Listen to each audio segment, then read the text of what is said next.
Hey everybody, this is DeathsStalker from Dundas, Ontario, Canada. Welcome to Sync the Planet 2018. Now, for those of you that are not aware, Sync the Planet is an event that happens every year, and motorcycle riders from around the world ride and at the same time, no matter where they are. And my time is 6 a.m. and just gotta crack my vent. And we have a topic to discuss. And the topic today is, what does freedom mean to you? And how can you achieve it? Now, freedom to me is not the George Michael song, but it is actually music based. It's actually more along the lines of the Great Big Seas song, Confidence Free. And the reason I like that song is that the basic concept is that you'd like to live in a world where no one gets offended, that you're allowed to say anything you want. And that is my idea of freedom. You should be able to say what you want, do what you want, within exceptions, to do, you know, how you see fit. Generally, I think the idea is that as long as you're not,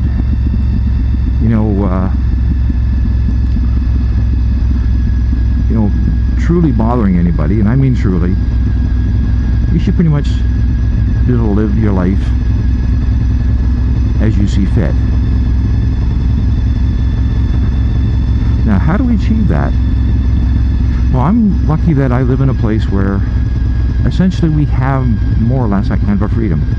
There are some places, where people do not even have the freedom to live, where they live in just places that are, under war, or just ruled by despots, or just plain corrupt, evil people.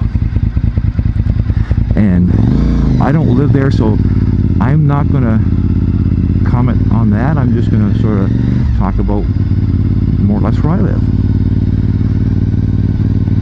And the way I think we actually should be doing this is, or how we can achieve this, is by actually, believe it or not, reading a book, or reading some books. We seem to live in an age now where people are talking about things that they don't know the background on, and just making decisions off the hip without thinking of the consequences. Now,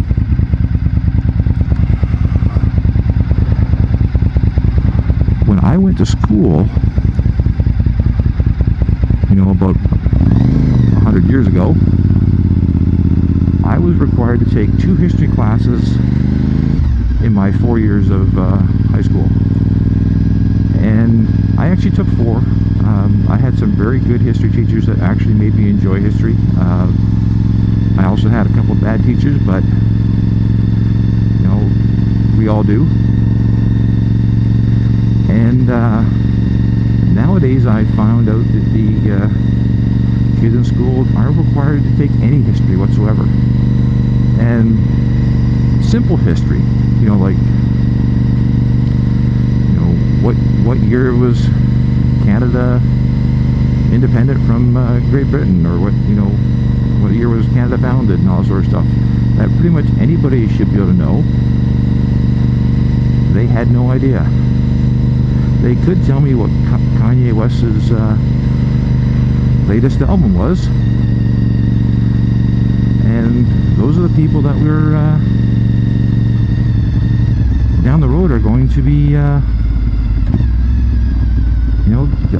making the decision on who is going to run the country. So it sort of makes you kind of nervous.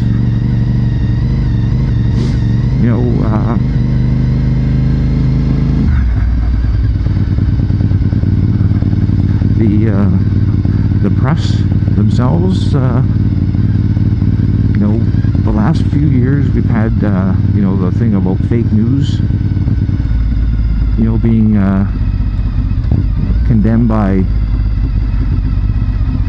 all kinds of people. And, you know, yes, it does exist.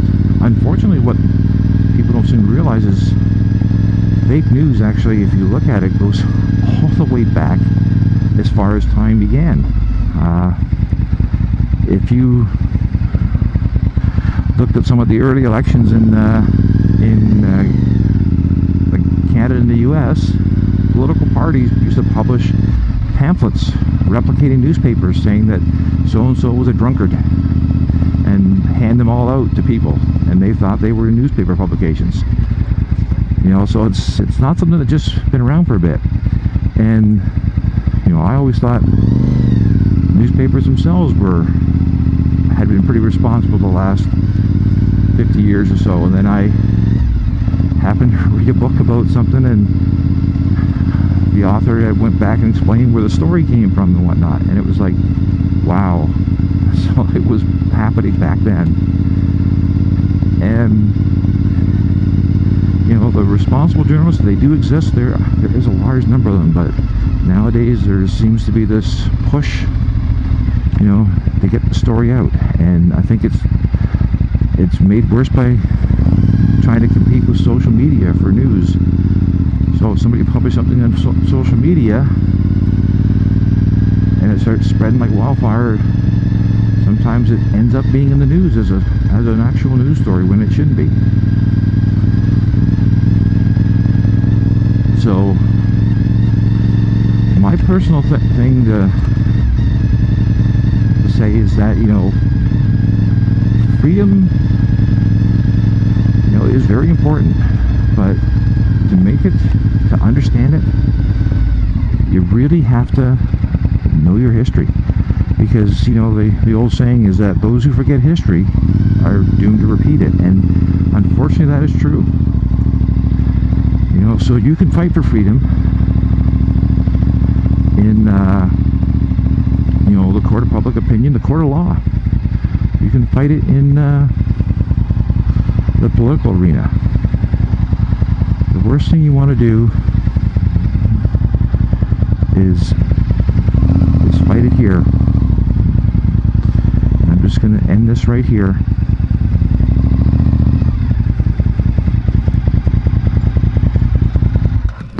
So this is our local cenotaph where citizens of our town made the ultimate sacrifice. And this is when decisions made badly end up going very wrong, and our people pay the ultimate sacrifice to defend freedom. So for 2018 Sync the Planet, this is DeathsStalker signing off.